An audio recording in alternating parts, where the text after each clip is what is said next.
D'abord, évidemment, je vous remercie tous de m'avoir invité ici. J'ai passé 2 jours, même 2 jours et demi, absolument passionnants, à découvrir des choses qui étaient très nouvelles pour moi. Déjà, découvrir votre activité professionnelle que je ne connaissais pas du tout.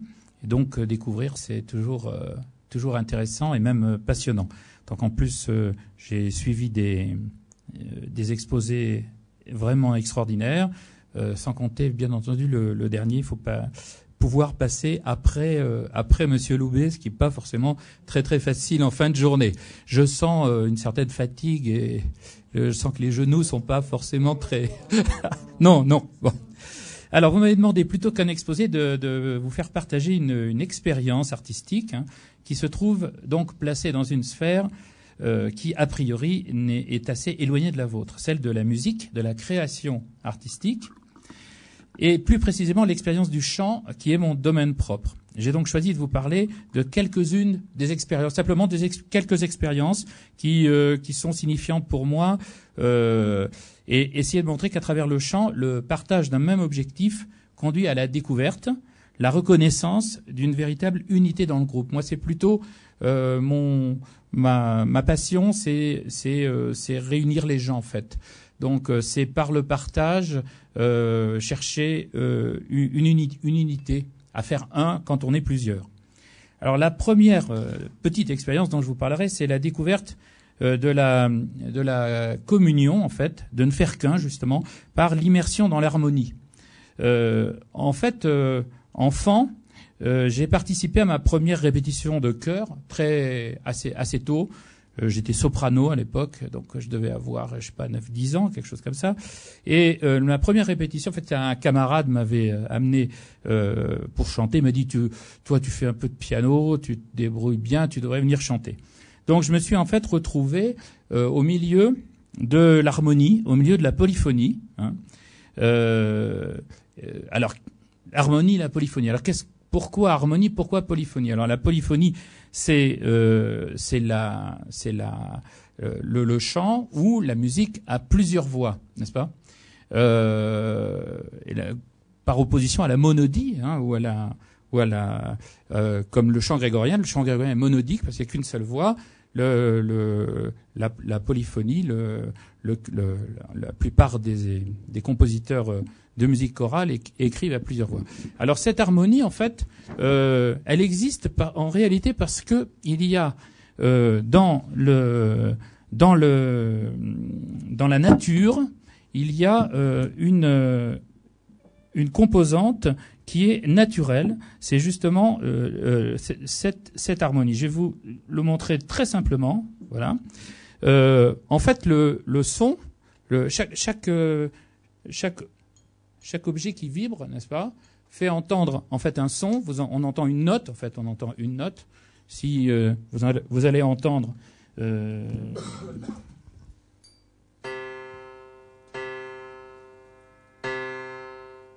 Oui, non, ça va aller.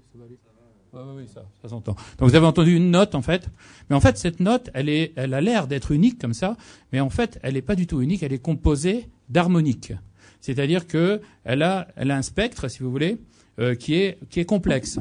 Et ce spectre qui est complexe, justement, ce sont ces harmoniques. Donc le son fondamental est en fait, par une bizarrerie des scientifiques, est appelé harmonique 1, alors que c'est pas la première harmonique. La première harmonique, c'est l'harmonique 2, sachant que le son fondamental, c'est l'harmonique 1. L'harmonique 2, c'est l'octave. C'est pas l'octave. L'harmonique 3, c'est la quinte de l'octave. Fondamentale, harmonique 2, octave. Harmonique 3, la quinte de l'octave. L'harmonique 4, c'est la quarte de la quinte de l'octave, c'est-à-dire en fait la double octave. Si je joue les 4 harmoniques qui suivent, vous entendez ça. Pardon. Excusez-moi. Autrement dit, vous avez entendu Do, Sol, Do, Do, Sol, Do. C'est-à-dire la quinte et l'octave. Et l'harmonique 5, qui va nous intéresser ici, c'est la tierce de la carte de la quinte de l'octave. C'est-à-dire la tierce, en fait.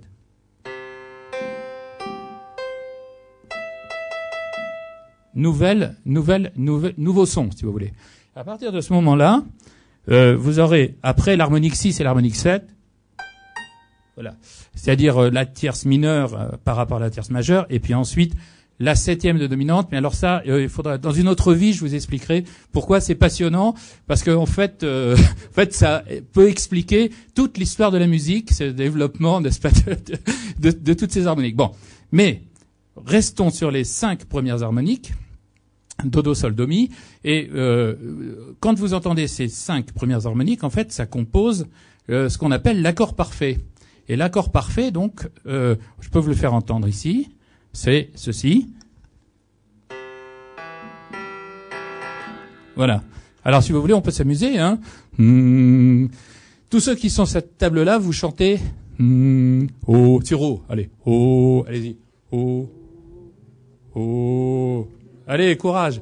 Oh. Voilà, allez-y, encore plus fort. Oh. Ouais, bon. ceux qui sont ici chantent la tierce. Oh. Ah, ça, ils sont bons, là. Et ici, la quinte. Oh. Gardez la note en respirant régulièrement. Oh. Oh, oh. Ah oui, bon, merci, très bien. Donc vous voyez quand même, qu'on y arrive. Et donc, en fait, vous, par exemple, là qui êtes dans le milieu, vous vous êtes retrouvé au milieu de cette harmonie, n'est-ce pas? Et alors bon, alors peut-être que quand à 10 ans, je me suis retrouvé au milieu de cette harmonie, peut-être qu'il y avait un petit peu plus d'expérience de chant de mes congénères autour de moi, et donc ce sentiment d'harmonie était peut-être un petit peu plus fort. En tout cas, ce sentiment de faire partie, de vraiment d'être quelque chose d'unique dans un tout qui consistait dans l'ensemble du groupe, ça a, je pense, déterminé ma vocation en tout cas de chef de chœur, pas de musicien, parce que la musique, ça va plus loin, si vous voulez, mais en tout cas, ce goût de la voix et du cœur. Voilà. Alors,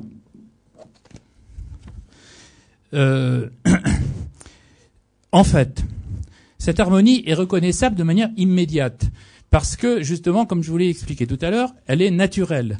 Et c'est pour ça qu'il y a, je pense, un écho en nous-mêmes, parce que cette harmonie est naturelle. C'est-à-dire que chaque objet qui vibre fait entendre, en fait, toutes ces notes. En fait, on n'en entend qu'une, qui est, si vous voulez, l'analyse par le cerveau des composantes du son, parce qu'évidemment, l'harmonique 1 est plus importante que l'harmonique 2, qui est plus importante que l'harmonique 3, etc. Il y a bien sûr une perte d'énergie à fur et à mesure qu'on avance dans les harmoniques. Mais en fait, c'est naturel. Et donc, de ce fait que c'est naturel, eh bien justement, l'écho est encore plus fort, je pense, en nous-mêmes. Le chant, lui aussi, est quelque chose de naturel, n'est-ce pas? Un oiseau, par exemple, l'oiseau chante, il a jamais appris à chanter, hein. Donc,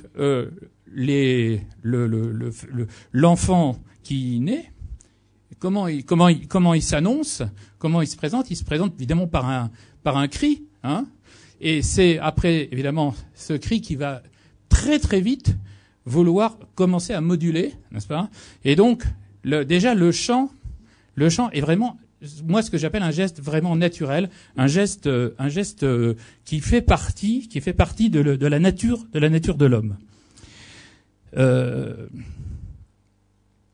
Alors, mon postulat majeur, en tout cas à moi, dans tout ce que j'ai fait dans ma vie, contrairement à une idée reçue, je dis que tout le monde peut chanter. Je l'ai presque prouvé là, il y a deux secondes, n'est-ce pas? Et cette possibilité a des conséquences très fortes. Alors, souvent les gens sont persuadés qu'ils ne peuvent pas chanter parce que l'environnement familial ou culturel est défavorable. Alors, l'environnement familial, c'est souvent l'obstacle le plus fort. Dans la famille, on dit « Papa, tais-toi, tu chantes faux », n'est-ce pas? N'est-ce pas? Je suis sûr que vous avez entendu ça, n'est-ce pas? C'est forcé, c'est forcé. Alors, en fait, en réalité, sans aller plus loin dans cette explication, en réalité, on ne chante pas faux, on entend mal, parce que, oui, on entend faux. Eh oui, parce que, oui. Bon, oui. Et oui, parce qu'évidemment, on reproduit ce qu'on entend, n'est-ce pas? Et donc, de ce fait-là, en fait, c'est très simple d'apprendre à chanter. Tout le monde peut chanter. Il suffit simplement d'éduquer son oreille et ensuite de passer, évidemment, de l'audition à la reproduction. Voilà. Alors bon, bien sûr, il y a des cas. Si vous avez des nodules sur les cordes vocales, ou si vous avez des complications comme ça, alors d'accord, il peut y avoir des obstacles, on va dire des obstacles, mais vraiment, honnêtement, tout au long de ma carrière, j'ai très très rarement entendu des gens qui chantaient faux. Même, j'ai réussi à faire chanter au bout juste des gens au bout de 4 ans, 5 ans, au bout de 4 ans de comment dirais-je non, mais 4 ans de douleur pour moi, n'est-ce pas, de les entendre chanter faux, ce qui était quand même absolument terrible. Eh bien, j'ai fini par avoir un résultat. Donc c'est quand même assez intéressant cette idée-là. Alors culturel, pourquoi? Mais parce que on chante beaucoup moins et beaucoup moins bien en France qu'en Allemagne ou en Autriche ou en Angleterre. Tout le monde le sait, n'est-ce pas? Pourtant, génétiquement parlant, le français n'est pas différent, n'est-ce pas? Pourquoi on dit que les Français chantent moins bien ou sont moins musiciens que les Allemands ou les Autrichiens? C'est évidemment pour une question de formation. Alors là, on rentre dans un autre débat, mais c'est sûr, n'est-ce pas, que c'est juste un problème de formation. Si on avait une formation musicale, une formation vocale dès le plus jeune âge et bien construite, un environnement culturel qui est favorable à la musique, eh bien, il n'y a absolument aucune raison que les Français soient moins bons que les Allemands ou les Autrichiens ou les Anglais. Alors, donc, ce qui m'intéresse, vous avez compris, c'est souvent de justement essayer de faire chanter un peu tout le monde. Moi, c'est un peu toujours chez moi un peu un challenge, n'est-ce pas? Plus les gens sont a priori ne sont pas faits pour chanter, et plus ça m'intéresse, parce que bon, faire chanter des professionnels, il y a rien de plus facile techniquement. Parce que bon, ils ont la formation, ils savent chanter, voilà. Il suffit simplement de mettre en route les choses. On en reparlera tout à l'heure. Alors, c'est l'expérience de Prague dont parlait, que j'appelle l'expérience de Prague dont parlait tout à l'heure Christine. Alors ça, c'est une expérience assez surréaliste, je dirais même. J'ai été convoqué. Enfin, j'ai eu un rendez-vous avec les hauts responsables de la Société Générale, pour ne pas la nommer. Et en fait, ils avaient un problème. Enfin, ils ont un problème comme beaucoup d'entreprises, c'est-à-dire qu'ils ont du mal à faire travailler ensemble les responsables. C'est très compliqué. Les autres, c'est plus facile parce qu'il y a des responsables qui sont là pour les faire travailler. Mais faire travailler ensemble les responsables, ça, c'est une autre question. Alors, je ne sais pas si c'est une question d'actualité pour vous, mais en tout cas, à la Société Générale, c'en était une. Je crois qu'ils avaient ils m'ont expliqué doctement qu'ils voulaient, je sais pas, quadrupler leur chiffre d'affaires en 5 ans ou je sais pas quoi. Et donc, le problème, c'est que tous leurs directeurs étaient dans leur tour d'argent, si vous voulez. Non, pas leur tour d'argent. Enfin bon, vous comprenez ce que je veux dire. Ça, c'est avant, oui. C'est un hommage à Monsieur Loubet, ça. Dans leur tour d'ivoire, évidemment.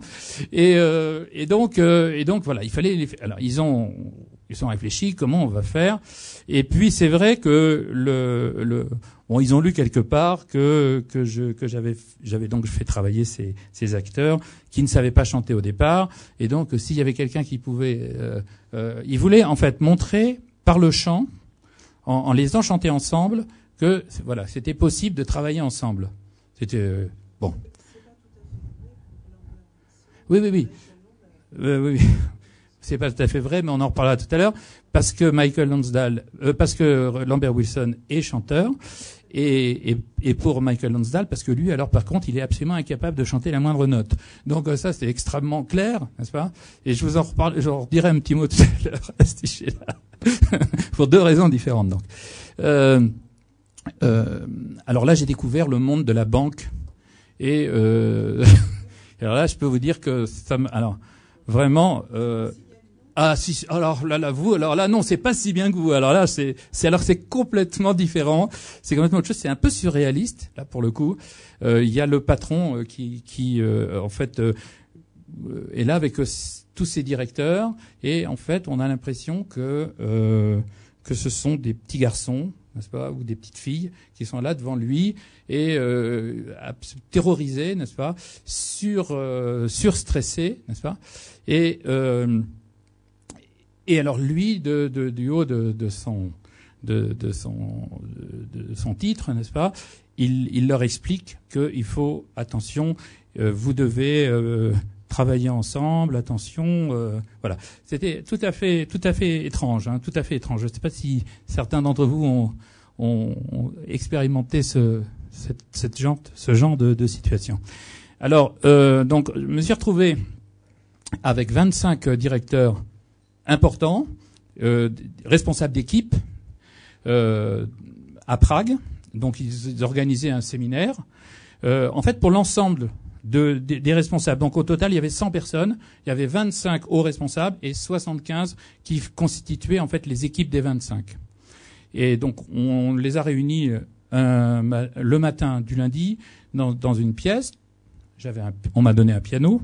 Et donc, on leur a expliqué que demain, mardi soir, ils devaient chanter avec un orchestre dans un concert. Non, c'est pas une blague. Hein. Dans un concert, et ils devaient chanter le chœur des prêtres du début du deuxième acte de la flûte enchantée. Et puis il y avait quelque chose d'un petit peu plus facile aussi pour mettre un petit peu de liant dans tout ça. On avait choisi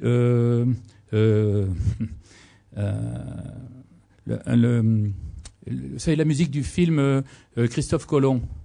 Ça s'appelle je sais pas quoi, of Paradise. Vous connaissez ça sûrement. Si, vous avez entendu ça. C'est voilà.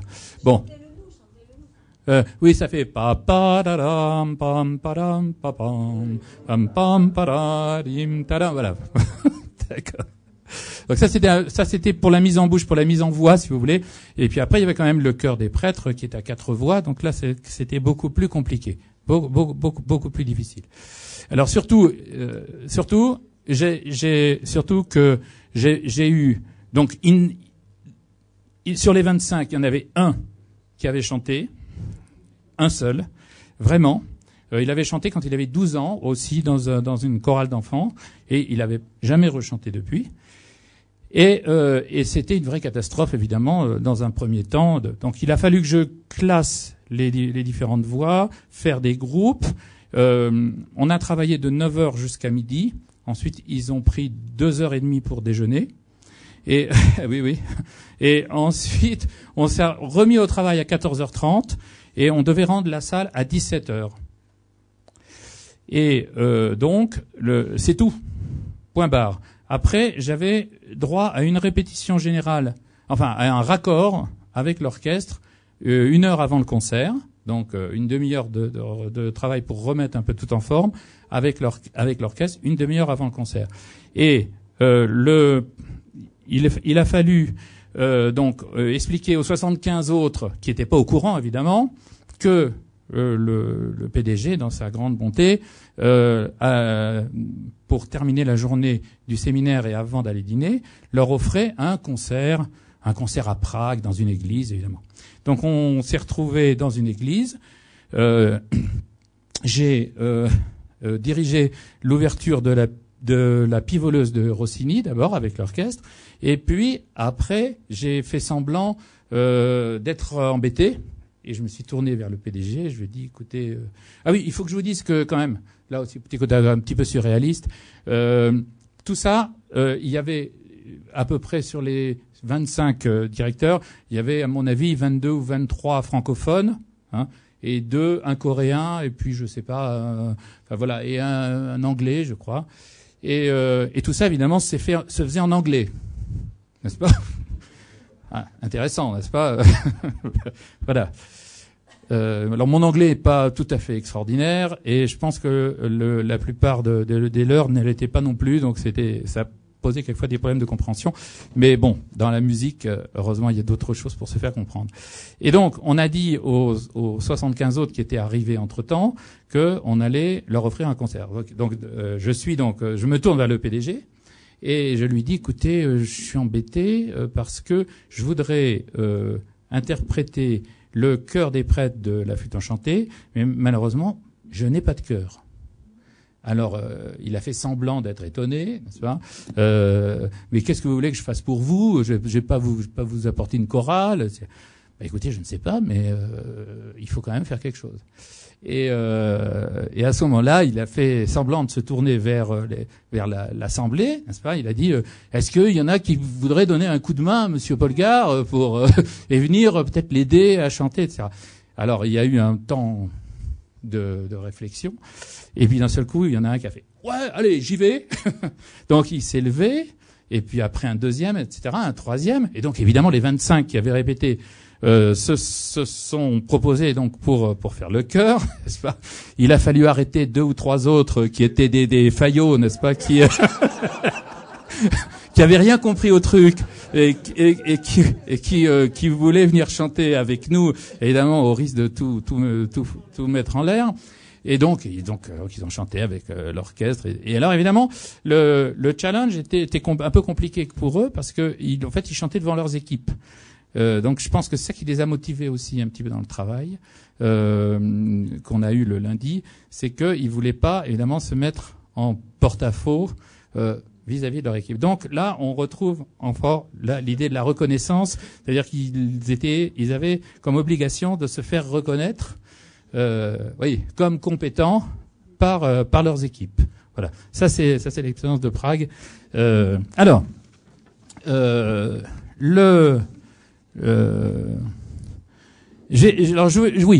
J'ai prévu de vous faire une petite expérience de chant un peu rapide, mais vous n'allez pas y couper, hein. Alors, vous allez simplement suivre ce que je vais vous dire, ce que je vais faire. Je vais rien vous dire d'ailleurs, mais ce que je vais vous montrer. Alors, on va voir, on va chercher. Non. C'est très simple, hein. Ça va pas être long. Vous allez chanter. Ba. Ba. Bien. Ba.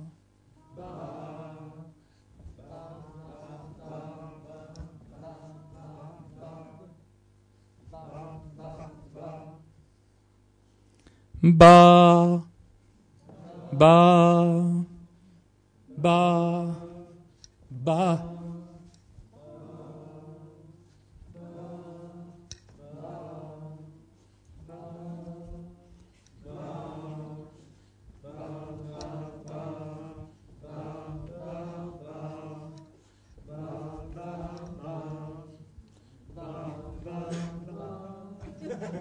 Bravo.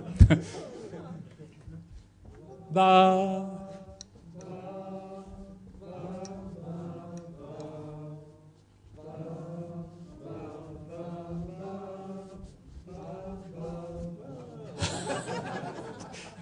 Ba, bien.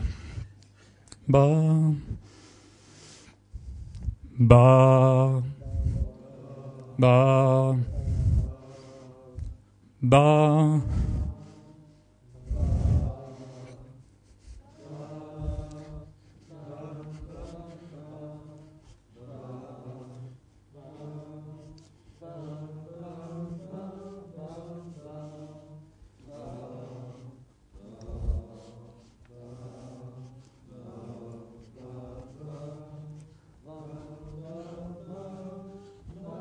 Ba.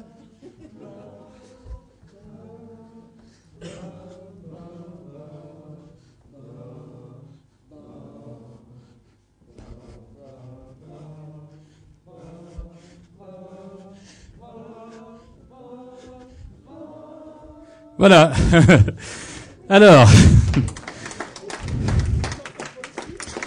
Oui. J'ai besoin d'une remise en forme, hein. Après cette petite expérience. Alors, je voudrais juste vous faire remarquer que vous n'avez rien lu, je ne vous ai rien dit, je vous ai indiqué 2 sons, vous en avez chanté 5, d'accord, et vous avez chanté pendant 3 minutes sur le pentatonique. Le pentatonique, c'est une échelle sonore, une gamme, si vous voulez, qui fait partie quasiment de la musique de toutes les cultures, et donc qui fait partie également du naturel chez l'homme. Vous voyez ?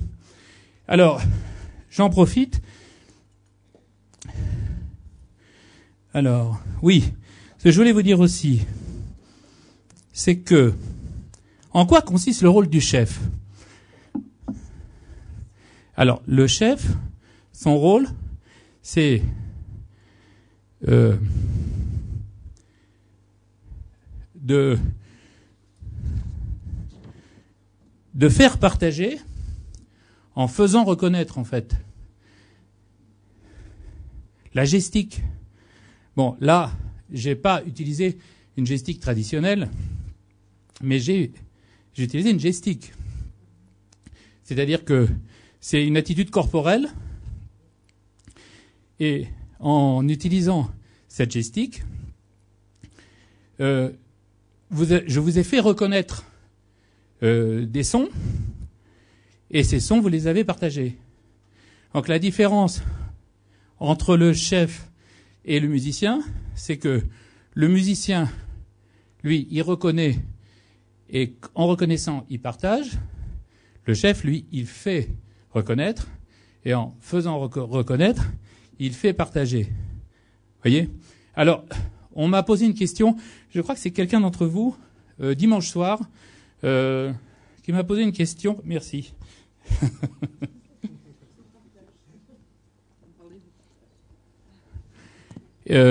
Cette personne était allée à l'opéra voir Jules César de Handel, et avait été étonnée parce que le chef d'orchestre, je ne sais pas qui m'a parlé de ça,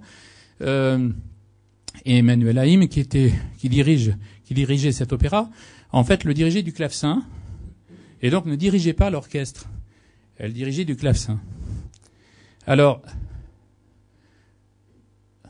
ça prouve simplement que le travail du chef d'orchestre, en fait, se passe toujours en amont.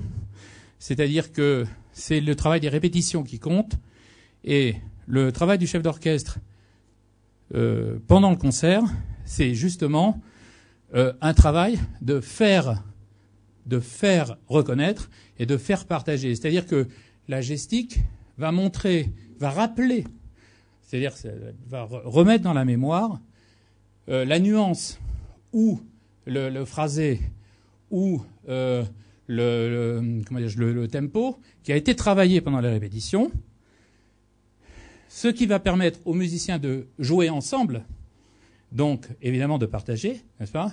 Mais en fait, il n'y a pas du tout, dans le métier du chef de chœur ou du chef d'orchestre, il n'y a pas du tout cette espèce de, ce n'est pas un démiurge, n'est-ce pas, qui est là et qui impose sa volonté de puissance à un orchestre ou à un chœur. C'est juste, en fait, c'est une réminiscence. Il travaille, en fait, sur la mémoire. Alors, ah oui, c'est vrai qu'on vous a fait, il paraît que on vous a raconté l'histoire de la symphonie inachevée ce matin. Ah oui.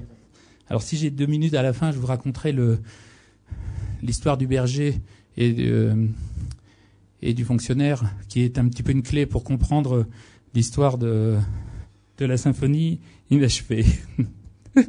Alors, le chant, en fait, donc, est un puissant facteur de développement humain et spirituel. Une grande partie de mon activité est la formation vocale, musicale et chorale des enfants.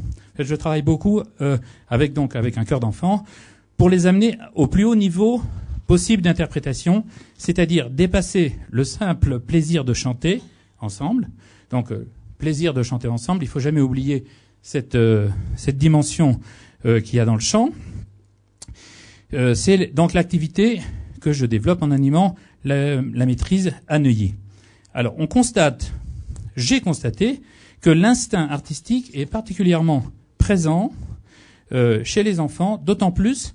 Alors pourquoi les enfants ont très souvent un instinct artistique? C'est parce qu'en fait, leur goût n'est pas encore déformé, ni par les a priori, ni les techniques. Ils en auront besoin, mais ils ne sont toujours pas déformés, ni par des données socio-professionnelles, comme on pourra trouver chez les musiciens professionnels. Sa portée pédagogique est très forte, car elle cultive des valeurs qui ont un sens important, c'est la valeur de l'effort et de la persévérance. Donc c'est deux valeurs, vous le savez, comme moi, qui aujourd'hui tentent à disparaître au profit de la facilité, évidemment, et de ce que j'appellerais le zapping, n'est-ce pas? La persévérance est souvent remplacée par le zapping. Je ne sais pas si vous avez des enfants, vous devez lutter, je pense, régulièrement, comme toutes les familles, pour qu'ils s'accrochent un petit peu à des activités et qu'on passe pas du judo au foot, du foot au rugby, etc., du piano à la guitare et je ne sais quoi. Ces deux valeurs sont essentielles à travers le support même de l'apprentissage, qui est la répétition. Alors, la répétition, par définition, elle est évidemment fastidieuse et monotone. Évidemment, par son terme même de répétition, n'est-ce pas? Ça n'évoque pas autre chose. Pourtant, elle est le pilier même du travail musical, quel qu'il soit. Alors, comment garder son enthousiasme dans cette situation? Parce que c'est ça le problème. Il faut pouvoir répéter régulièrement, beaucoup, et garder son enthousiasme. Alors, évidemment, le moteur de cette persévérance, c'est l'objectif à atteindre, qui est le concert. Le concert, c'est-à-dire la représentation. Et pour arriver à ce stade, on a besoin même qu'il y ait chez les jeunes choristes une véritable envie de se dépasser soi-même, parce que en restant toujours au même niveau, évidemment, on n'avance pas. Vous le savez très bien. C'est pour ça que je dis souvent que le chant choral, c'est pour les enfants, en tout cas, c'est un peu l'école de la vie. Parce que c'est la même chose quand ils seront plus âgés. C'est exactement la même démarche qu'on leur demandera. Le concert véhicule en fait le sentiment de la tâche partagée et évidemment la reconnaissance ultime pour les chanteurs, c'est évidemment la réaction du public. La réaction du public qui, par ses applaudissements, évidemment, reconnaît la valeur du travail qui a été affirmé. Donc c'est l'individu, l'individu du groupe qui est gratifié dans la reconnaissance d'un talent collectif. Chaque individu se trouve gratifié, en fait, non pas par la reconnaissance de lui-même, parce qu'il n'est pas applaudi pour lui-même, il le voit bien, mais il est applaudi pour la réussite du groupe.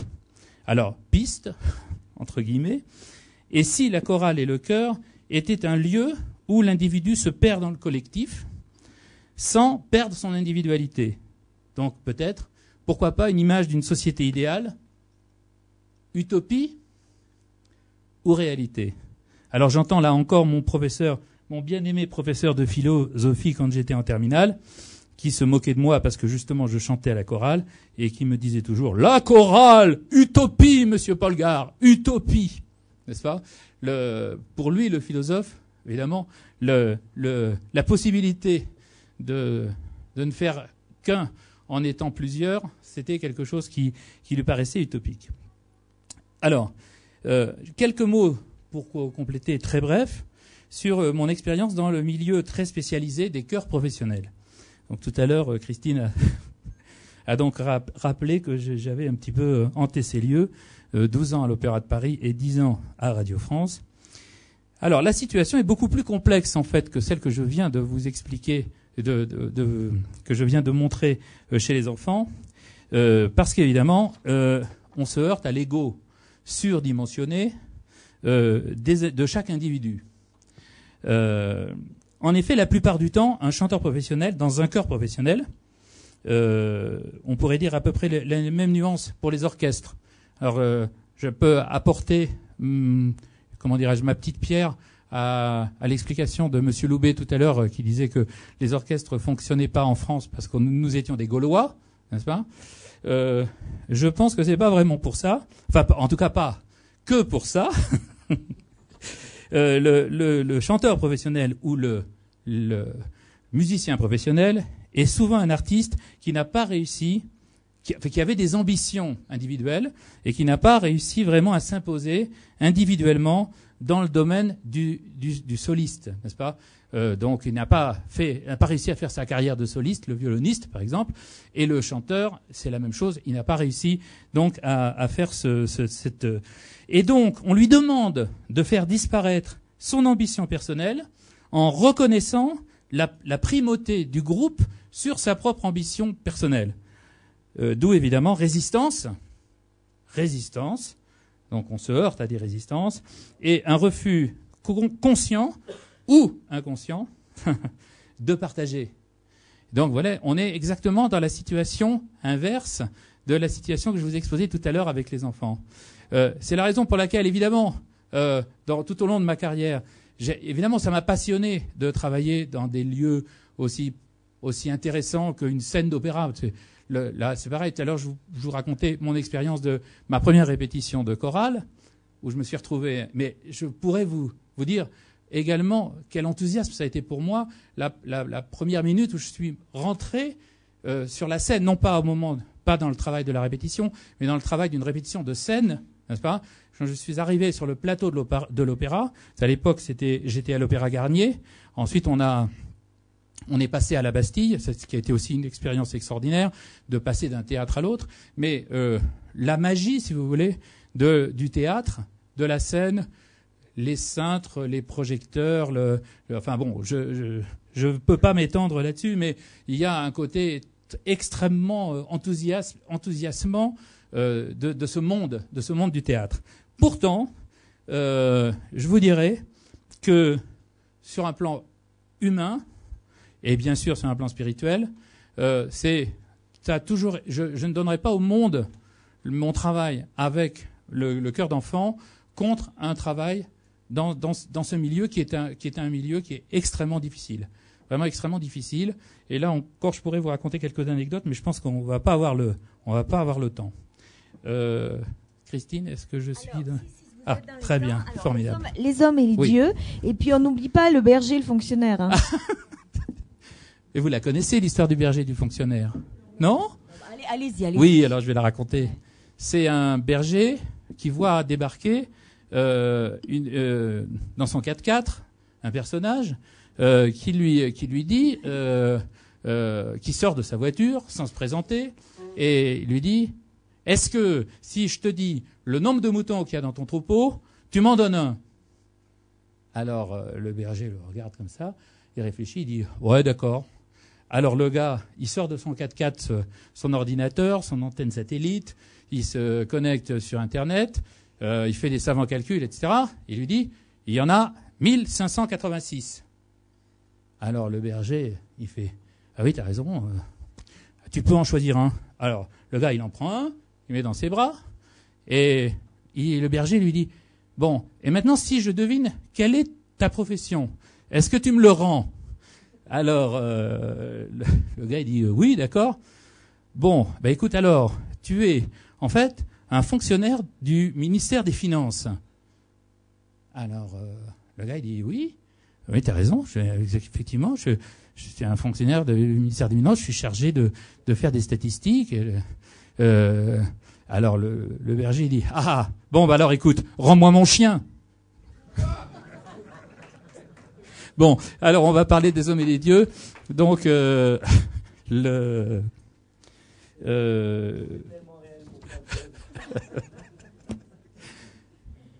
alors ça c'était une histoire assez intéressante effectivement.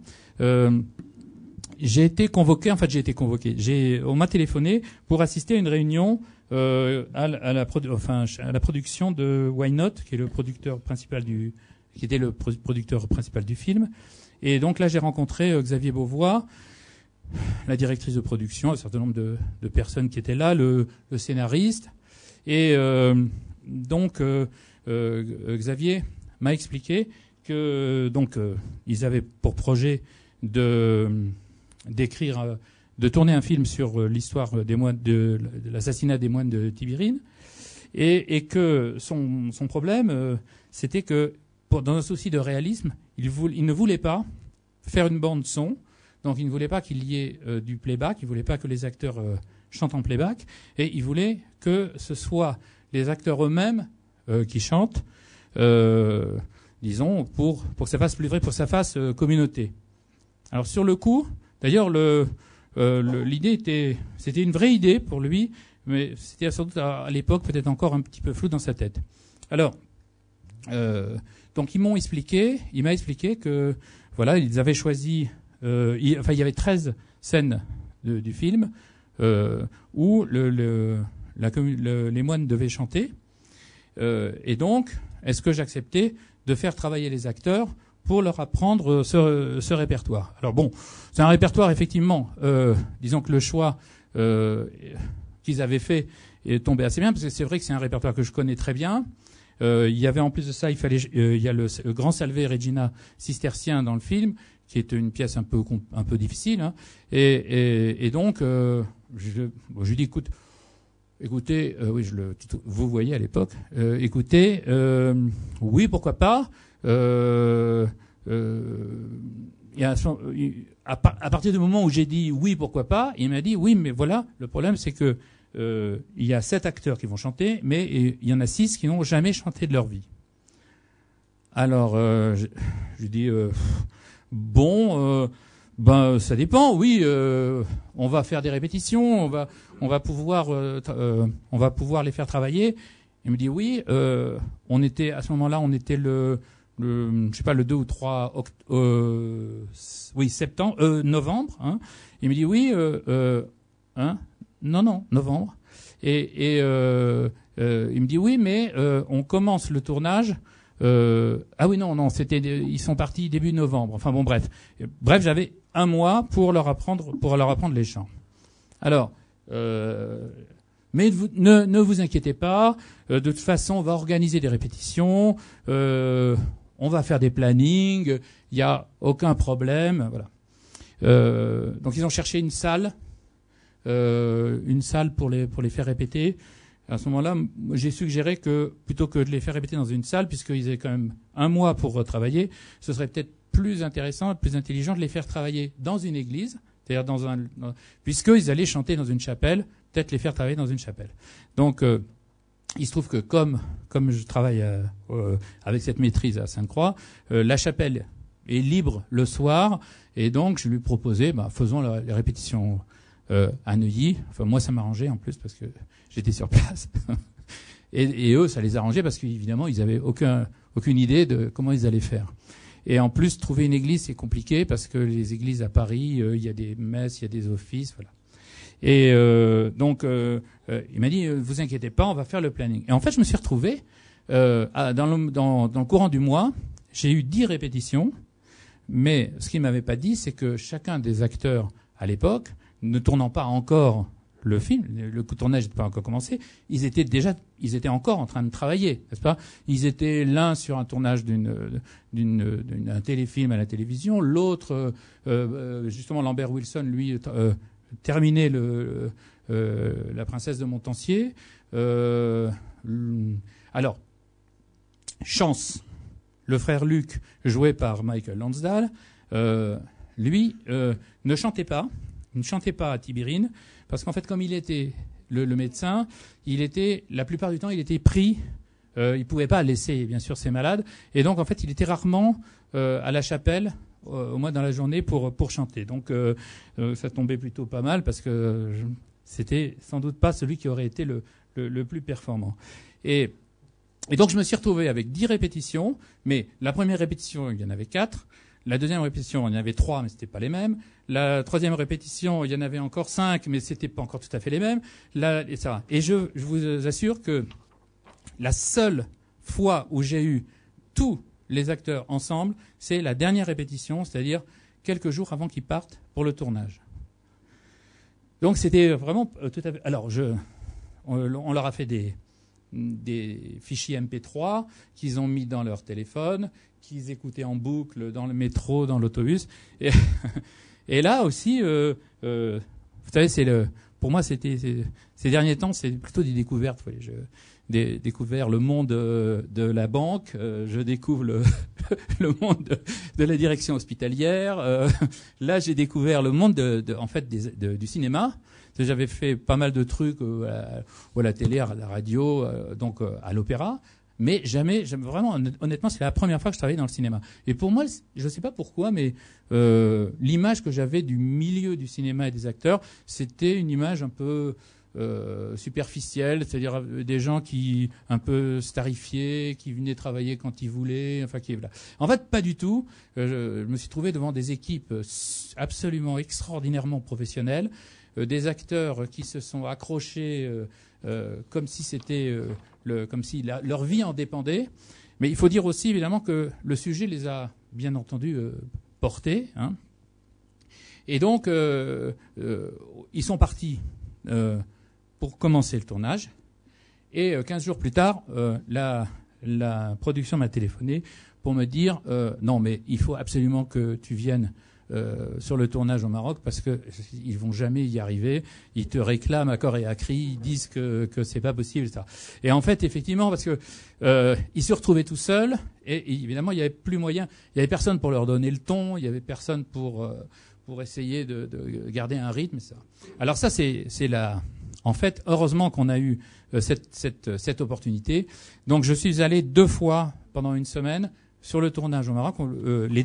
Les 2 semaines où ils ont tourné les scènes de la chapelle, j'avais pas de raison d'être là pour le reste. Hein. Et alors, mais c'est là aussi on voit encore le côté un peu, enfin, c'est hyper professionnel quand même du groupe. Tous les soirs, à la fin de leur tournage, on se retrouvait ensemble et on répétait le ou les chants qui allaient être tournés le lendemain, quelle que soit l'heure. Sachant que on était debout à 6h30 du matin, qu'on était sur le plateau du tournage à partir de 7h, et qu'il y avait des jours où on tournait jusqu'à 22h, 22h30. Donc, finalement, pas d'horaire, quoi, pas d'horaire. Donc, à 22h30, on rentrait, et là, on faisait encore une répétition pour... Voilà, parce qu'il fallait le faire. Ou alors, on se retrouvait, c'est là où je raconte assez souvent que un matin comme ça, un des grands artisans, une des grands artisans du film, en fait, c'est la chef opératrice. En fait, donc celle qui a fait les lumières dans le film. Peut-être vous l'avez vu ce film, j'imagine. Hein. Donc celle qui faisait les lumières et qui filmait. Parce que, en fait, c'est la chef opératrice qui a l'œil dans la caméra. Le réalisateur, lui, étant en fait assis sur sa chaise, n'est-ce pas, et suit sur un écran vidéo le tournage pour voir comment la scène se déroule, éventuellement pouvoir la revoir, n'est-ce pas, parce que le film est tourné, bien sûr, en cinéma. Je sais pas, 135, c'est ça. Mais il y a un support vidéo pour pouvoir faire le contrôle. Et c'est vrai que cette femme était absolument stupéfiante enfin, c'est un vrai génie, quoi. Et vous savez, c'est elle qui a eu le César, d'ailleurs, de la meilleure lumière. Et là, vraiment, voilà un César qui a été véritablement mérité. Vraiment mérité. En plus, une femme, vraiment de grande classe. Et donc, Caroline Champetier fait les lumières pour une scène. Les acteurs sont appelés pour le tournage. Le temps passe parce qu'elle n'arrive pas à voir exactement ce qu'elle veut. Et donc, on se retrouve tous autour dans un endroit où il y avait une cheminée un peu sympa. Et les acteurs étaient en costume puisqu'ils allaient tourner. Et puis, ça le temps se passait, et puis on fait une répétition sur le chant qu'on a, et puis on reste là comme ça ensemble. Et d'un seul coup, j'ai eu vraiment une espèce d'illumination. J'étais là, j'avais les acteurs qui étaient là autour de moi. Les conversations étaient extrêmement soft, pas du tout les genres de conversations que peuvent avoir des acteurs entre eux. Et j'ai vraiment, je vous jure que j'ai eu l'impression d'être dans un monastère avec des moines autour de moi. Il y avait une espèce d'image tout à fait surprenante. Et alors, je crois que l'idée forte, une des idées fortes du film, c'est justement finalement que l'intelligence du réalisateur, au-delà de tout son côté folklorique, donc sur lequel je vais passer, c'est justement d'avoir réussi à faire de ce groupe d'acteurs une vraie communauté. C'est-à-dire que ce qu'on voit dans le film, je pense, est absolument palpable. C'est-à-dire que il y a vraiment des moments où on oublie que ce sont des acteurs qui jouent des rôles, hein, et véritablement, on a vraiment l'impression que c'est une véritable communauté. Donc, reconnaissance et partage, vous voyez, là, on est vraiment en plein dans le partage. Et alors, évidemment, le chant, je crois, effectivement, a contribué à à souder le groupe, parce qu'évidemment, le chant par justement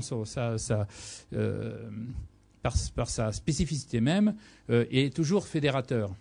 Toujours fédérateur. D'ailleurs, je vais rencontrer pendant ma carrière à la radio un chef russe qui avait tout à fait senti les difficultés qu'on avait avec le chœur. Tout à l'heure, je vous ai parlé des chanteurs professionnels qu'on a du mal à fédérer, etc. Et il leur a dit un jour, juste la veille du moment où ils partaient, il les avait fait travailler pendant un moment, et il leur a dit votre problème, le problème de ce chœur, votre problème, c'est que vous ne vous aimez pas. Le jour où vous vous aimerez, ce jour-là, vous chanterez vraiment bien. Ça, c'est une réflexion qui m'est restée et que j'ai trouvé, je trouve, tout à fait juste. C'est-à-dire que pour arriver vraiment à une fusion, il faut qu'il y ait une véritable compréhension, un véritable amour entre les personnes.